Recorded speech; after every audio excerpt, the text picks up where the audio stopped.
jette pas mal de choses. Je jette le minimum. Et à chaque fois qu'il est possible de ne pas jeter, je ne jette pas. Je sors un sac poubelle, un grand sac poubelle, vous savez, les maxi de 100 litres tous les jours. Je trouve qu'on jette beaucoup d'emballages, en général. Les conditionnements des produits prennent beaucoup de place dans une poubelle et finalement ça finit par faire pas mal de déchets. Je sais que normalement je devrais en produire 3 fois moins. Nous produisons toujours plus de déchets. En France, c'est 30 millions de tonnes de déchets ménagers qui doivent être traités chaque année. Et ça ne cesse d'augmenter. Les décharges et incinérateurs débordent. Que faire de cette montagne de déchets ? C'est devenu l'objet d'un débat quotidien et acharné entre citoyens, industriels et élus. Certains départements saturent déjà, les décharges illégales se multiplient et on estime qu'en 2010, 3/4 des départements français ne pourront plus faire face au traitement de leurs ordures.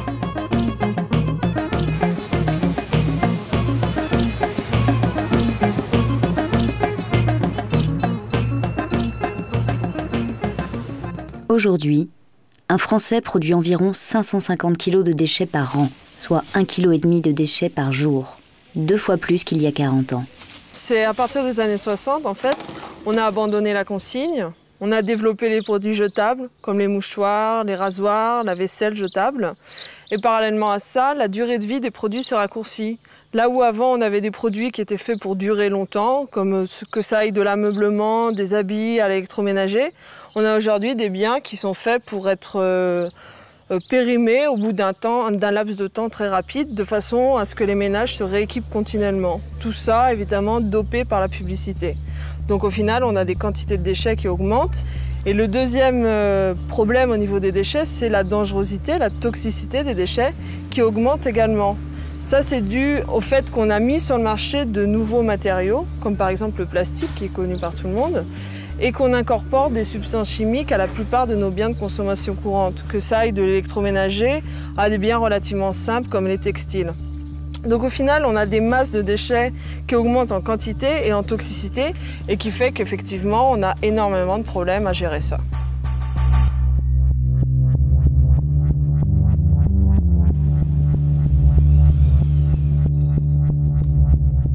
La mairie de Paris veut enrayer le problème à sa source.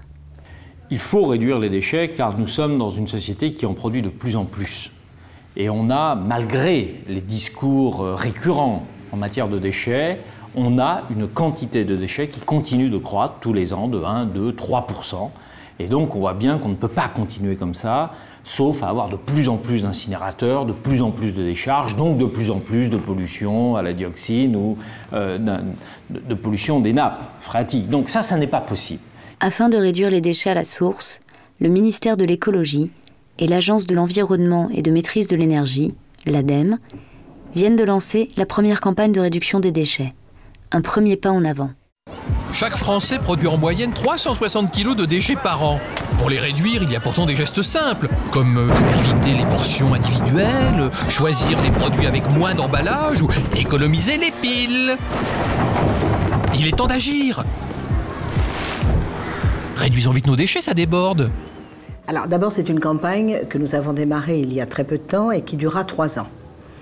Le problème, c'est que la gestion des déchets, c'est quelque chose d'extrêmement compliqué. Qu'aujourd'hui, nous nous sommes quand même rendus compte que le volume des déchets ne diminue pas, bien au contraire, et que nous en sommes à 360 kg de déchets par habitant et par an, dont seulement 290 vont au recyclage ou à l'incinération. Ce que nous voulons faire, c'est d'abord de la pédagogie, pour bien comprendre et ne pas dire simplement aux gens « vous ne pouvez pas faire cela », on l'a fait trop longtemps et on n'a pas su expliquer. Aujourd'hui, il faut expliquer pourquoi. Il faut avoir un autre comportement. Donc le CNID salue cette initiative qui va évidemment dans le bon sens, mais on déplore le manque d'ambition de cette campagne. En fait, le problème de cette campagne, c'est qu'elle fait peser la responsabilité sur le consommateur, en lui demandant d'arrêter d'acheter les produits jetables ou suremballés. Au lieu de faire peser la responsabilité sur les vrais responsables, qui sont à la base de cette surproduction de déchets, qui sont les industriels, qui inondent le marché de produits jetables et suremballés. Le problème des déchets a toujours été vu comme un problème d'élimination, comme un problème technologique. Comment faire pour traiter nos déchets? C'est toujours la même question invariable qui revient. Eh bien, il faut prendre le problème à l'envers, c'est-à-dire comment ne plus produire tous ces déchets. Je crois qu'en France, comme dans d'autres pays, mais particulièrement en France, les déchets, c'est d'abord du business. C'est d'abord une industrie qui en vit très bien, contrairement à ce que disent les principaux responsables, et donc qui n'ont pas du tout envie qu'il y ait une diminution de l'activité de collecte et de traitement des déchets.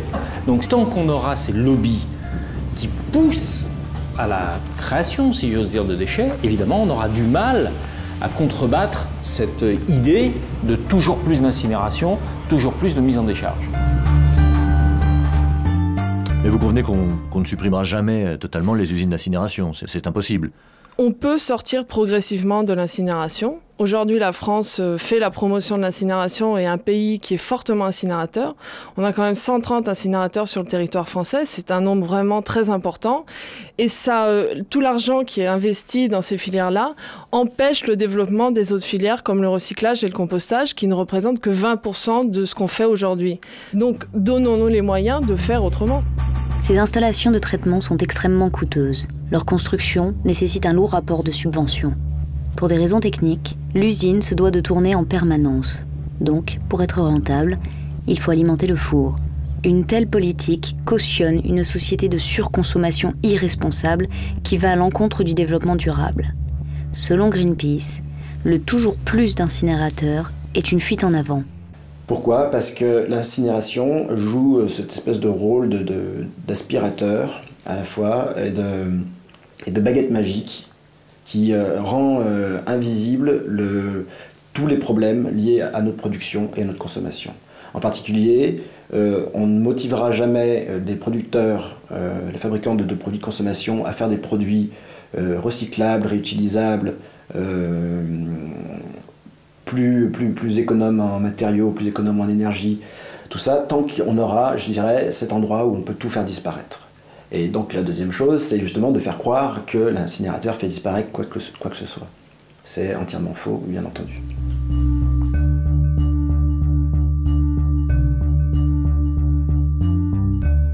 L'incinération règle le problème du volume des déchets, mais elle ne résout pas le problème de leur toxicité.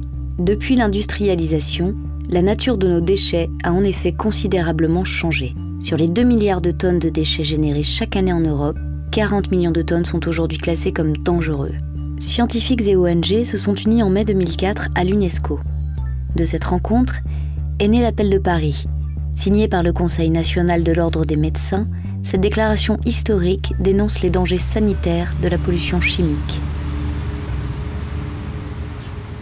100 000 molécules chimiques différentes ont été mises sur le marché, donc à peine 5 000 ont été étudiées au niveau toxicologique, car le dossier d'homologation de mise sur le marché des produits chimiques n'a été, je dirais, renforcé dans notre pays qu'à partir de 1985, et qu'aujourd'hui, en termes clairs, nous ne savons pas ce que nous avons fait depuis ces 50 dernières années, ou plutôt nous savons que nous avons pollué l'environnement, mais de façon diffuse et multiforme, ce qui fait que nous ne savons pas exactement quel type de polluants sont en cause pour tel type de maladie chez tel sujet particulier.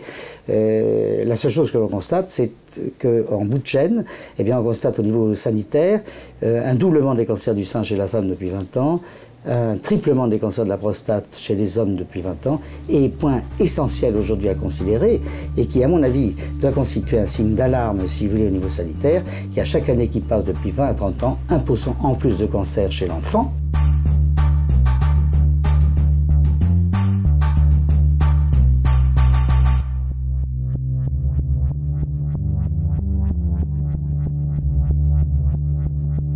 Alors, en ce qui concerne les incinérateurs, il est évident qu'il y a un retentissement sur la santé, bien que cela ne soit pas toujours clair au niveau épidémiologique. Mais aujourd'hui, comme tout le monde est pollué, y compris les témoins de référence dans les études épidémiologiques, il est plus possible de mettre en évidence de différences significatives, parce que les contrôles étant pollués, on ne peut plus, si vous voulez, voir cette différence par rapport à des sujets de test. Il n'empêche qu'au niveau toxicologique, il est indiscutable que les fumées d'usines, et en particulier ce qui ressort des incinérateurs, est toxique pour la santé. Il y a de nombreuses substances, comme vous savez, il y a le problème des dioxines, bien sûr, qui n'est pas réglé.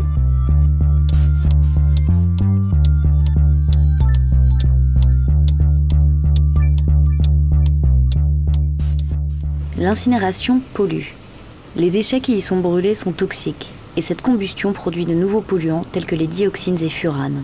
Tristement célèbre, la dioxine est une substance cancérigène qui se forme par interaction entre des composants organiques et des molécules de chlore. On maîtrise des réactions chimiques hyper complexes pour fabriquer le moindre objet, le moindre plastique. Et de l'autre côté, on voudrait, dans un procédé très simple, d'un seul coup tout faire disparaître, faire croire que toute la matière peut se transformer en vapeur d'eau et en dioxyde de carbone. En réalité, on sait très bien en chimie que rien ne se perd, rien ne se crée, tout se transforme, et que ce que vous rentrez dans un côté, ben vous le ferez sortir de l'autre sous une forme ou une autre. Ça va être dans les émissions aériennes. Si ce n'est pas dans les émissions aériennes, ça sera à travers les déchets de l'incinération qui auront un caractère toxique, je dirais, encore plus puissant que, bien sûr, ce qui rentre dans le four. Je crois qu'on a besoin aujourd'hui de tout ce qui peut aider à traiter les déchets dans de bonnes conditions.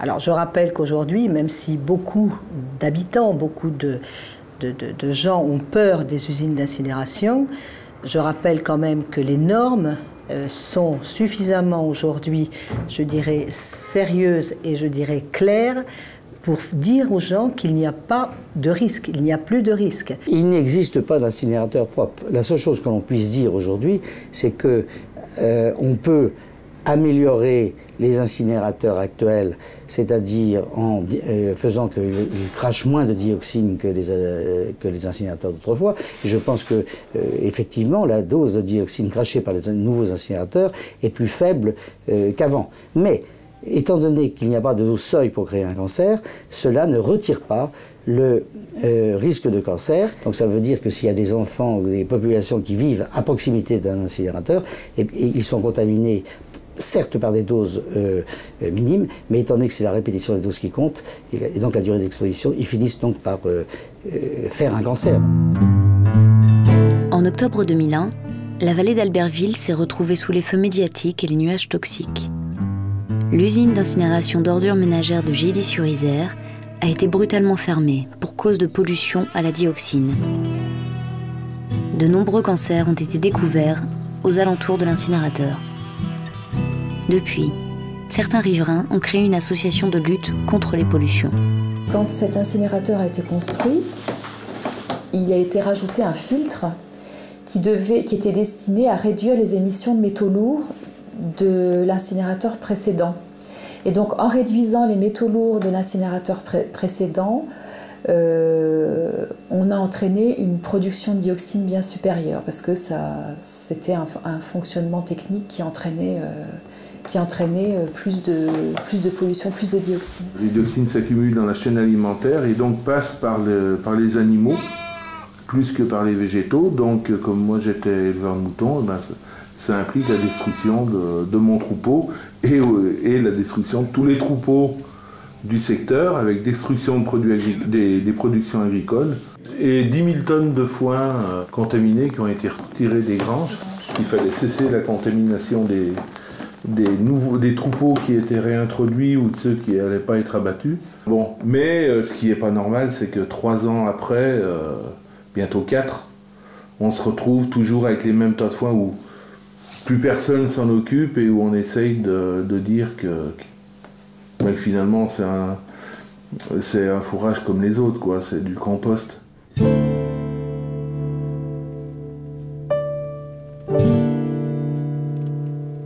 Alors ce qui est terrible, c'est qu'après une crise pareille, et avant même qu'on en mesure complètement les conséquences, et en particulier sur la santé des populations, on est déjà en train de préparer la construction d'un autre incinérateur sans envisager d'autres solutions, quoi. C'est quand même une grosse épée de Damoclès au-dessus de nos têtes. Quand vous avez fait le choix de vous installer à un endroit en étant persuadé que vous alliez élever votre petite famille et vos enfants dans de bonnes conditions et que tout d'un coup vous découvrez que c'était vraiment pas le bon choix, c'est difficile à assumer aussi. Mais notre problème, c'est que les décideurs, et ici dans ce cas-là c'est les élus, c'est toujours la solution de facilité. Et c'est bien plus facile de mettre un incinérateur que de mettre en place des solutions un peu innovantes. La France possède le plus grand parc d'incinérateurs d'Europe. ces usines sont surchargées, surtout depuis que les vieux incinérateurs, trop polluants, ont été fermés. 16 projets d'usines d'incinération restent en cours. Partout en Europe, les autorités ont profité de ce contexte de pénurie pour se tourner vers la prévention. En France, il y a une absence de volonté politique en matière de déchets, c'est-à-dire que le gouvernement français ne prend aucune mesure pour favoriser la prévention ou le recyclage, ou trop peu de mesures. Le ministère de l'écologie est trop à l'écoute des lobbies industriels et préfère favoriser l'incinération des déchets, qui est un moyen simple de traiter ces déchets, plutôt que de mettre en place des politiques ambitieuses de gestion des déchets, tournées vers la réduction, vers le recyclage et le compostage, à l'image d'autres pays comme la Belgique, la Suisse ou des pays plus lointains comme le Canada et la Nouvelle-Zélande. Déclarée dangereuse, l'incinération est aujourd'hui interdite aux Philippines. Afin de réduire la quantité de déchets produites, le gouvernement flamand ne crée plus de nouvelles installations de traitement depuis 1993. La Nouvelle-Zélande prévoit d'atteindre le zéro déchet en 2020. La Finlande, qui déjà composte et recycle plus de la moitié de ses déchets, est parvenue à réduire de 3 à 4% ses déchets résiduels. Personne ne jetterait jamais, même un petit pot de bébé en verre dans une poubelle normale. C'est criminel. Les Finlandais sont très consciencieux. Quand il y a une loi en Finlande, on la respecte, la loi. On ne la remet pas en question. Ce n'est pas les recommandations comme en France. Tout le monde sait qu'en France, ce n'est pas pareil.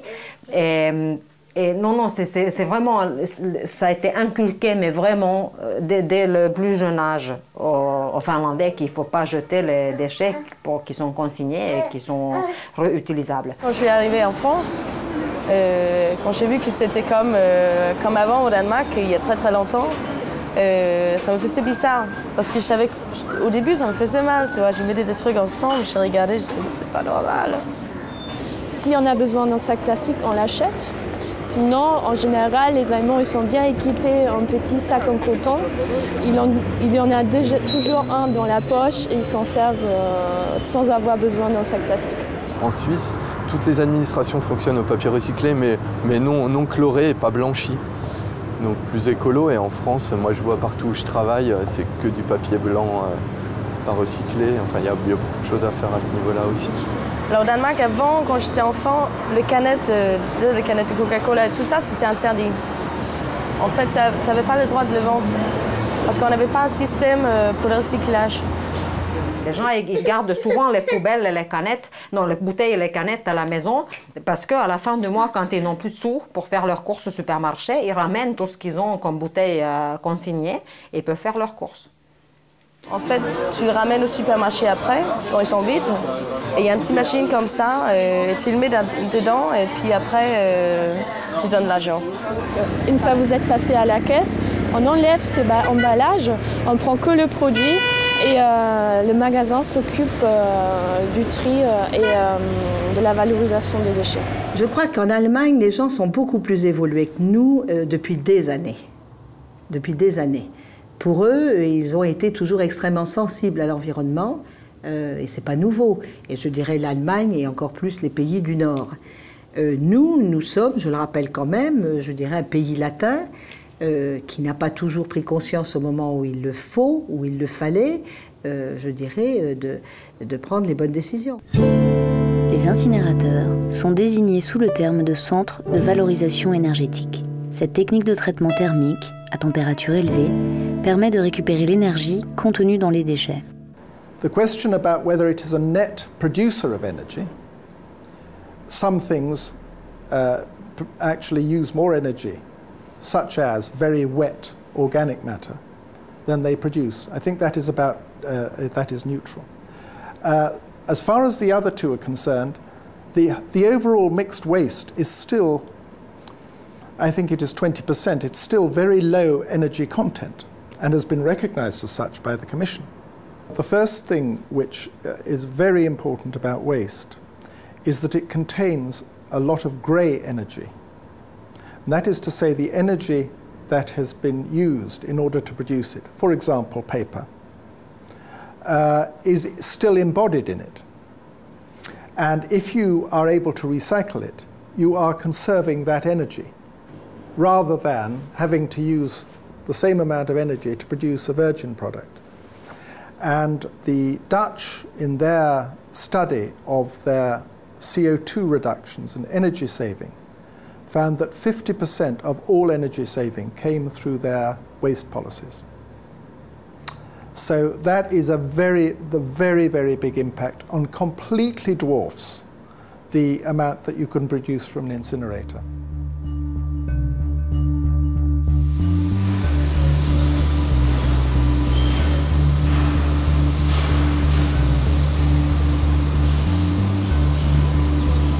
Entre la mise en décharge qui diminue et l'incinération, ou valorisation énergétique, qui ne cesse d'augmenter, que faire pour mieux gérer nos déchets et en produire moins? Aujourd'hui, si on prend une poubelle de ménage, 80% de cette poubelle part à l'enfouissement ou à l'incinération. Et seulement 20% va subir une valorisation matière. Valorisation matière, c'est recyclage plus compostage. Donc si on prend cette poubelle et qu'on regarde sa composition, on s'aperçoit qu'il y a 30% en moyenne de déchets organiques.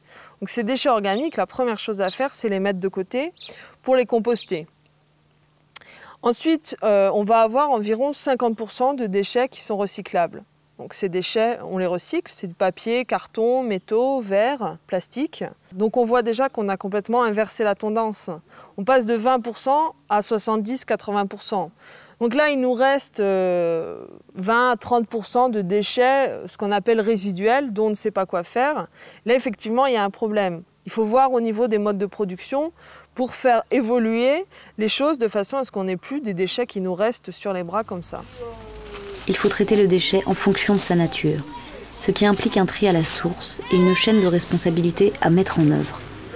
La réduction à la source débute dans les magasins. Nous, on fait de la promotion de la réduction à la source, c'est-à-dire qu'on essaie d'aider les entreprises, les professionnels à diminuer, à réduire les emballages à la source pour des fonctions identiques pour les consommateurs. C'est-à-dire, c'est pas plus d'emballage, c'est mieux d'emballage, moins de matériaux. Très bien, est-ce que vous pouvez nous montrer? Alors, je vais vous donner quelques exemples. L'exemple le plus simple, c'est la réduction du poids du matériau. Là, vous avez deux exemples de sirop. C'est exactement la même marque, c'est exactement la même contenance. Et vous voyez, entre ces deux bouteilles, on ne voit pas, peut-être en tant que consommateur, beaucoup la différence. Il y a 165 grammes d'écart de poids de verre. Alors là, le fabricant de ce produit, eh bien, il a remplacé le blister par simplement un retravail du bouchon qui peut se mettre directement sur la broche. Donc on évite la cartonnette et la petite coque plastique. L'effort qui a été fait là-dessus, c'était de diminuer le poids du produit, de l'emballage. Je vous dis tout à l'heure, le pot qui est là, le pot unitaire, il est passé de 5,4 g à 4,7 g. Et ça fait plusieurs milliers de tonnes par an de plastique en moins. On ne poussera jamais une entreprise à mettre sur le marché des produits qui soient plus chers pour des raisons environnementales, je parle aujourd'hui, parce que les consommateurs, en règle générale, ne les achèteront pas. Quand un industriel décide de mettre des produits non réparables ou avec des suremballages inutiles, il ne paie pas un centime. Et en plus, quand il paie sa quote-part, le fameux point vert, scandaleusement, je dirais, mal compris, puisque la plupart des consommateurs pensent que ça veut dire que le produit est recyclable. Donc, quand il paye cette contribution à Éco-emballage, en réalité, il paie à lui-même, puisqu'Éco-emballage, ce sont les producteurs qui gèrent eux-mêmes cette manne financière. Au niveau du CNID, on demande une stricte application du principe pollueur-payeur, de façon à ce que ça ne s'assimile pas à un droit à polluer. Parce que, par exemple, en France, au niveau des emballages, c'est ce qui se passe. Les industriels français assument à peine la moitié des coûts de traitement des déchets d'emballage, ce qui n'a permis d'avoir aucun effet sur la réduction des déchets d'emballage. C'est pas assez élevé pour être incitatif. Tandis qu'en Allemagne, les industriels assument la totalité des coûts de traitement des déchets d'emballage. Financièrement, ils prennent en charge tous les coûts. Et là, on a tout de suite pu constater un effet sur la réduction des déchets d'emballage. Dans les années qui ont suivi la mise en place de ce système, les déchets d'emballage ont réduit par milliers de tonnes. Et donc, si on arrive à faire comprendre que l'emballage représente l'essentiel du prix et que la matière première réellement utilisable est minoritaire, pourcentage dans le prix du produit, là je pense qu'on aura une opinion publique qui dira stop, on en a marre, on ne veut pas payer plusieurs fois pour de l'inutile.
100 milliards d'emballages nous passent chaque année entre les mains pour rapidement devenir des déchets.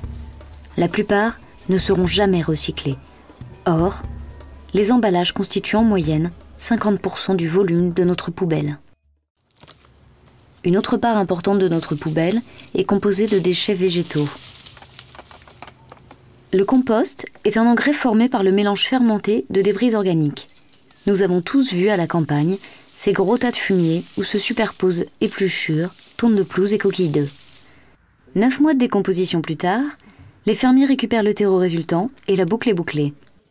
Le compostage peut être effectué de manière autonome pour les personnes possédant un jardin et à défaut, il peut être pratiqué au niveau du quartier. Ce système de compostage collectif fonctionne ainsi depuis 3 ans à Saint-Philbert-de-Bouenne, en Vendée. Oui, en fait, alors les gens apportent les déchets de cuisine et puis parallèlement, on ajoute aussi des déchets verts broyés. Les déchets verts sont apportés sur un autre site et puis sont rapatriés ici une fois broyés pour les incorporer aux déchets de cuisine pour avoir un bon équilibre. Dès qu'on recouvre de déchets verts broyés, toutes les odeurs sont étouffées, donc il n'y a pas de problème au niveau odeur. Donc, le jour de la distribution, on propose soit du compost brut, soit tamisé pour ceux qui veulent du plus fin pour faire par exemple des jardinières.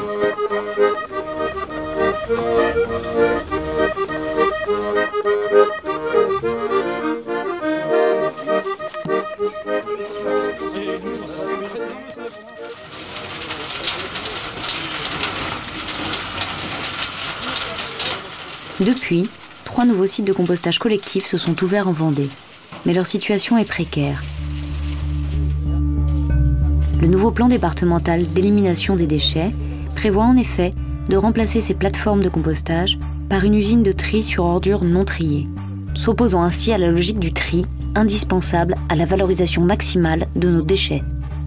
Un retour en arrière pour les usagers qui devront alors cesser de trier, confier leurs déchets aux groupes industriels et payer la facture. Cette usine coûterait environ 3 650 000 €, l'équivalent de 243 plateformes de compostage.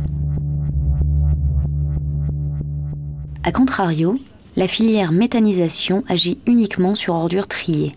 Elle nécessite donc un excellent tri en amont.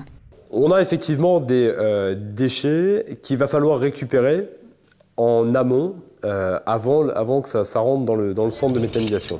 C'est le point noir du syndicat actuellement. Les emballages se passent plutôt pas mal. Par contre, nos administrés n'ont pas encore pris assez l'habitude d'apporter leurs emballages en verre dans les points d'apport volontaires. Ce système permet de composter les déchets organiques de façon très rapide, tout en récupérant le gaz produit par cette fermentation. Ce gaz est ensuite transformé en énergie électrique, puis revendu à l'EDF. C'est le biogaz, voilà, qui est composé à 60% de méthane et 40% de CO2. Et c'est la totalité de ce biogaz qui sera envoyé dans les groupes électrogènes que nous avons ici pour être transformé en électricité. Il faudra à peu près 2 mois de l'entrée jusqu'à la transformation de la matière. Nous ici, on va collecter et traiter les biodéchets déposés dans le bac marron. Donc on comprend dans les biodéchets les déchets alimentaires, les déchets verts et tout ce qui est cellulose, c'est-à-dire la feuille de sopalin, des choses difficilement recyclables. Nous, on va les traiter ici, ça va permettre d'assécher un peu le compost. Donc une fois que la matière a été asséchée, elle est entreposée dans un grand hangar, dans une grande halle, et puis donc elle sera à la disposition des coopératives agricoles. Alors, on a mis ce centre en 2002 en place, en 2002. Au moment où on l'a lancé, pour le même nombre d'administrés à gérer, on aurait dû payer le double. On a un centre là qui a coûté un peu plus de 20 millions d'euros à la base. Si on avait mis un centre d'incinération, on aurait payé le double. Le marché français étant monopolisé par l'incinération, la France ne dispose que de 2 usines, tandis que l'Espagne en a 6, l'Italie 8, la Suisse 12, les pays scandinaves 32 et l'Allemagne 53. En France, 4 projets sont néanmoins en cours. Il existe également une technique de compostage hors sol pour tous ceux qui habitent en appartement. Le lombricompostage ne nécessite pas de jardin, mais seulement quelques vers de terre qui s'occupent de tous les déchets fermentescibles. Eh ben avant mes déchets végétaux, j'étais un inconscient complet qui les jetait avec les plastiques et qui les mettait dans les poubelles. Donc le principe c'est tout simple, c'est un récipient dans lequel on verse les déchets. Donc c'est une surface qui est composée de feuilles mortes que je vais chercher au parc à côté et qui permet à la fois d'assurer l'équilibre carbone-azote du compost et qui élimine aussi les odeurs complètement. Sinon, en dessous, enhardissons-nous, eh bien, on a le compost là qui est très sombre. Ça sent le terreau, ça sent la terre de forêt, c'est une bonne odeur. Avant, c'était une poubelle tous les 2 jours environ. Maintenant, c'est une poubelle par semaine. Donc, il y a vraiment une grosse différence de quantité. Tous les déchets comme ça, on les met dans la caisse qui est derrière et on ne l'a pas encore vidé en 1 an et demi, 2 ans. Tout est décomposé au fur et à mesure et pour l'instant, vraiment, je pense que la quantité, c'est comme sur un tas de compost à l'extérieur, ça diminue vraiment de manière impressionnante. Un deuxième avantage produit du lombricompost, c'est le jus qui se produit au fond dans le deuxième bac. J'ai des plantes que j'arrose systématiquement avec le jus de compost. J'en ramène au boulot par exemple, on peut en donner à des amis. Tout ça, c'est des nutriments qui sont réutilisés. On n'a pas accès dans des grandes surfaces ou dans des je sais pas quoi, des jardineries ou des centres qui pourraient commercialiser ce genre de choses, on ne le voit pas. On s'est renseigné auprès d'une association dans le Nord qui nous a donné toute la documentation. Et puis on s'y est mis, on l'a fait nous-mêmes parce que sinon ça coûte un petit peu trop cher à l'achat. Donc voilà. Puis maintenant, on a un beau lombricomposteur. Ici, ce qui est un déchet se transforme en source de vie. Et c'est vraiment très, très chouette de voir ça et de le vivre, quoi, et de le percevoir. Et de voir qu'on peut changer les choses, chacun là où on est, dans son quotidien, par des petits gestes simples dont la plus grande difficulté, c'est le changement initial, mais qui ensuite apporte pleinement satisfaction. La pratique généralisée du compostage permet donc de détourner une masse importante de l'incinération ou de l'enfouissement. Après avoir évité d'acheter des produits suremballés et composter ces déchets organiques, on en arrive à la réutilisation, qui devrait primer sur l'achat, mais ce n'est malheureusement pas encouragé par la grande distribution. En effet, le système actuel repose sur l'écoulement des stocks de produits neufs, alors qu'il devrait s'orienter vers des filières de réparation. Des dispositifs de détournement sont tout de même mis en place au niveau collectif, tels que Emmaüs ou le réseau national Envie, où sont réparés toutes sortes d'objets qui sont ensuite revendus.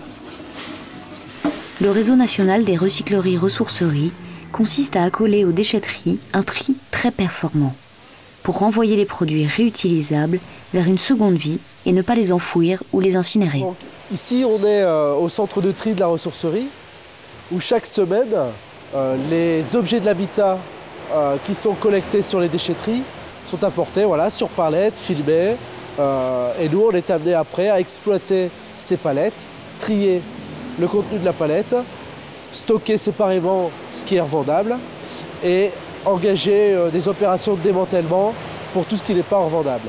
Alors le reste des produits, une partie est entièrement démantelée, on sépare tous les éléments, que ce soit les cartes électroniques, les plastiques, le bois, le câble, toutes parties qui peuvent être revalorisées.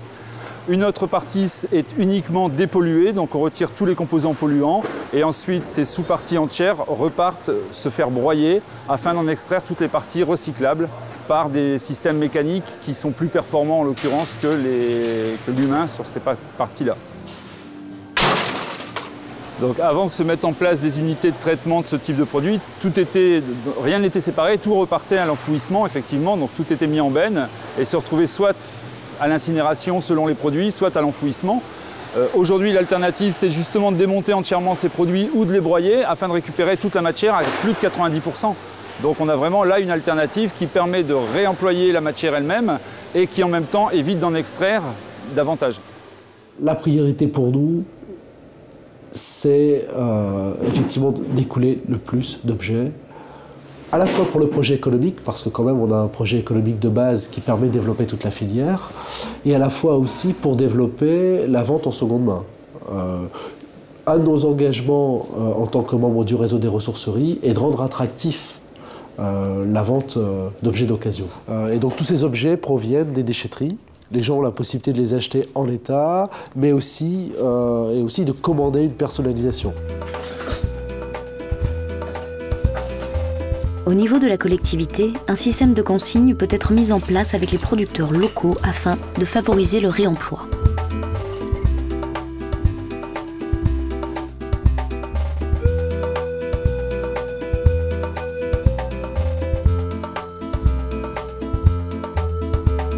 Courante en Belgique et en Allemagne, la consigne reste très limitée en France. À la place, le verre est en partie recyclé. Si le recyclage ne permet pas d'éviter la création de déchets, il a le mérite d'économiser des matières premières. Il est donc nécessaire et utile de trier. Geste que paradoxalement, la taxe d'enlèvement des ordures ménagères n'encourage aucunement. Sa facilité d'augmentation n'encouragera jamais de jeter toujours moins. Un système de redevance locale au poids et à l'habitant peut fortement y contribuer, comme le montre l'exemple de la communauté des communes de la Porte d'Alsace. Leur système de pesée embarquée a permis de diviser le volume des déchets par 4 et de réduire la facture de moitié. Eh bien, la politique déchets qui est mise en place sur le secteur, elle est basée sur une sélectivité, notamment des produits ménagers. Alors moi, je ne parle plus de déchets, je parle de produits résiduels. Alors, il y a certains produits résiduels qui sont triables, d'autres qui ne sont pas. Alors, qu'est-ce qu'on a fait? Eh bien, on a essayé, dans un premier temps, depuis les années 1980 à peu près, on a commencé effectivement à trier.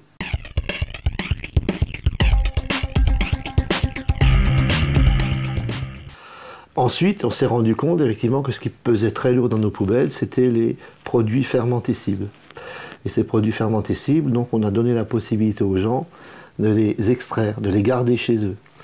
Et alors là, ça a été la grande surprise de toute cette affaire, c'est-à-dire que le tonnage global a baissé de 80 kg par habitant et par an. Donc ça veut dire qu'il y avait déjà un quart des produits qui étaient ramassés par des camions avant et ainsi de suite. On ne savait pas très bien où ça allait, ça empestait les décharges et ainsi de suite. Et bien tout d'un coup, on ne les avait plus. Il y a eu papier-carton qui a augmenté dans des proportions très importantes parce que le papier-carton n'étant plus sali par les produits mous, eh bien on a pu le valoriser très facilement. Et puis les autres collectes classiques qu'on connaît partout, bon, elles ont marché d'une manière également très intéressante. Avec la collecte sélective, nous sommes arrivés à la pesée embarquée. Donc cette pesée embarquée, c'était quoi? Eh bien, c'est un bac notamment où il y a une puce électronique qui permet effectivement de peser le contenu de la poubelle. Et dans cette pesée embarquée, on ne met que les produits résiduels non triés. Et c'est là-dessus effectivement que les gens payent le maximum. C'est-à-dire que cette poubelle pesée et non triée va donc coûter 33 centimes d'euros le kilo et 66 centimes d'euros chaque fois qu'on fait arrêter le camion pour prendre la poubelle. Ce qui fait une moyenne annuelle pour chaque citoyen qui oscille, qui est un petit peu inférieur à 35 euros par habitant et par an. Donc là, vous l'avez pesé? Pardon? Là, vous l'avez pesé? Oui, on l'a pesé. Ça veut dire qu'on n'a aucun intérêt à sortir la poubelle tant qu'elle n'est pas pleine. Voilà, donc ça c'est quelque chose qui a été choisi.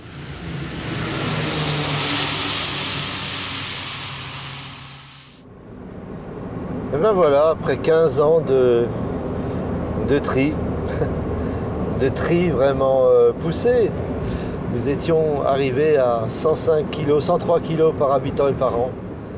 Et bien maintenant que tout devait continuer à bien se passer, mettre ces 103 kg qui ne sentaient plus mauvais, dans lequel il n'y avait plus de fermentescibles, dans lequel il n'y avait plus rien, et qui allaient très bien en décharge, eh bien on a été interdit de décharge. On nous a obligés de remélanger des plastiques que nous trions par ailleurs pour nous obliger à aller alimenter l'incinérateur surcapacitaire du département voisin. Donc c'est là qu'on voit toute l'absurdité qu'il y a dès lors que l'on prend en compte l'incinération.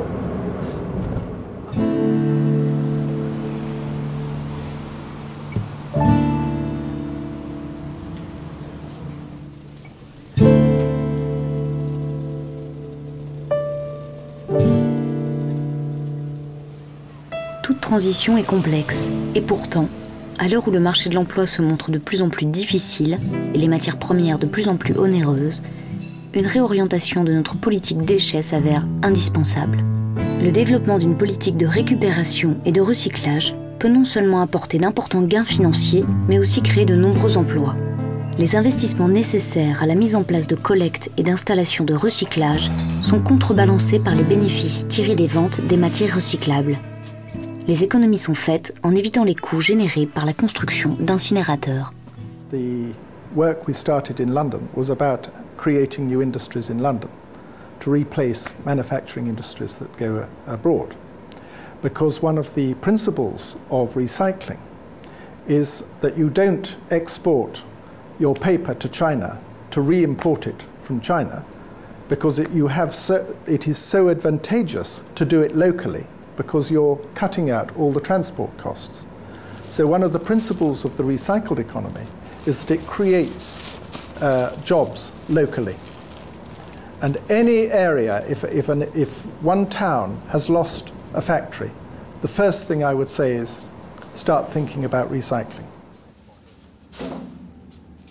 1 ton of material recycled produces 45 jobs, whereas to incinerate it is about 11 jobs, and landfill is 10 jobs, something of this. It's about 4 times more jobs in the locality. Now, where are the jobs for the incinerator? Well, it's actually in the production of incinerators. In the recycling operations, it is a more distributed form of employment.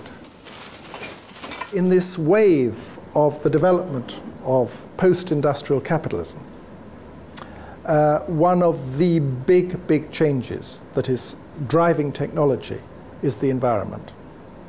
This is where whole new ways of doing things has got to come. This is where the technological advances and therefore the technological profits are coming from.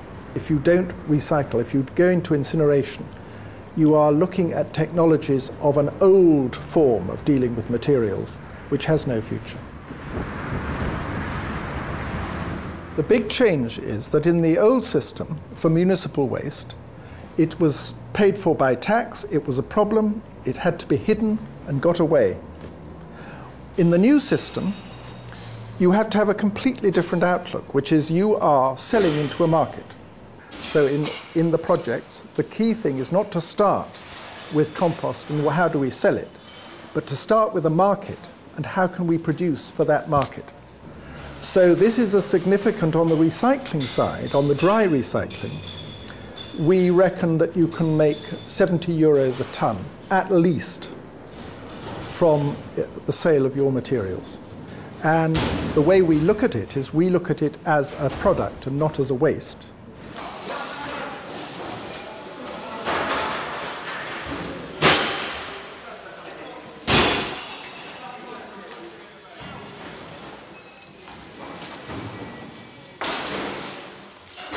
Quand on voit que pour construire un incinérateur, il faut 7 ou 8 ans, si on utilisait ce temps-là, faire de la communication intelligente avec les gens, de la formation dans les écoles, des formations pour adultes samedi matin, dans des lieux appropriés, apprendre à composter, boire un coup autour d'une information sympa de quartier et ainsi de suite, je suis convaincu effectivement que les progrès seraient absolument fulgurants. If we recycled 70% of our waste in the UK, it would be the equivalent in CO2 terms of taking 5.4 million cars off the road. And we found that if we achieved 60% recycling, which is the mark that we're aiming for, it would create a net increase of 50,000 jobs. Si en France on n'a que 12% des produits qui sont triés, par rapport à d'autres pays, effectivement, comme la Suisse et l'Allemagne, on est à 52%, c'est pas la faute des gens, hein, il faut arrêter. Hein. C'est qu'on a refusé de se donner les moyens de communiquer avec les gens pour qu'ils arrivent à des résultats intéressants. Il y avait d'autres enjeux.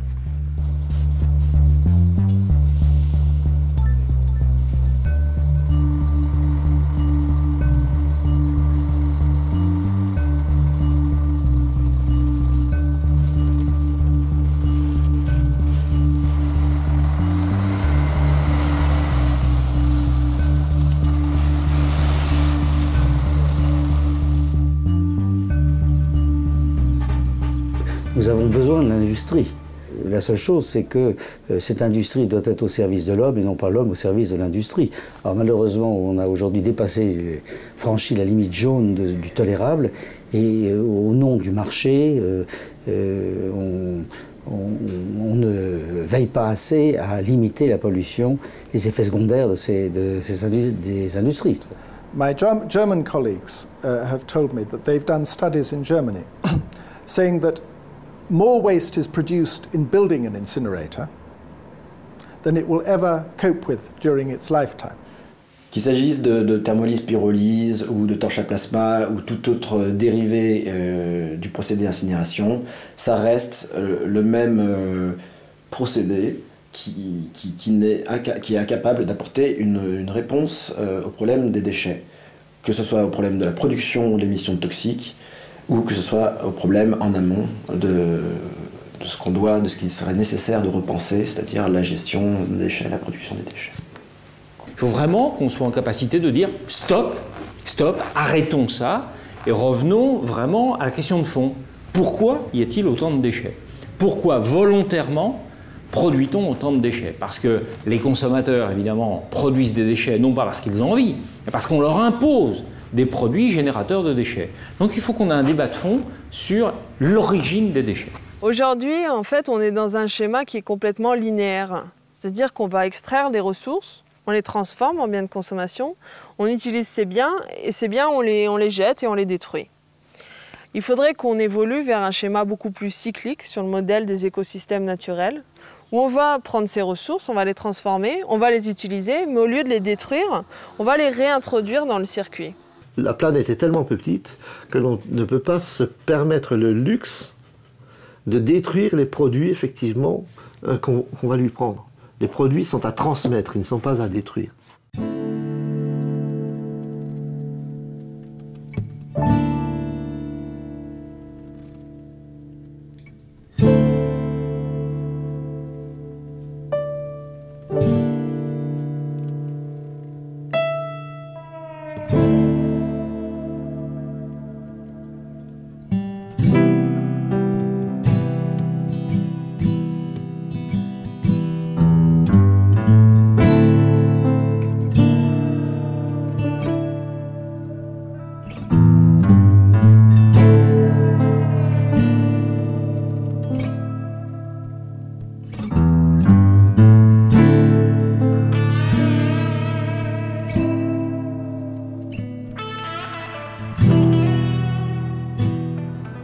You have to think about it from the householder's point of view, that they've got to come to love their waste and not hide it.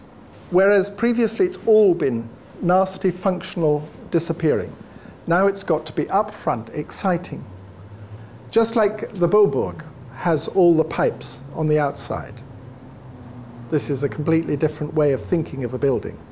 The same has to happen in waste.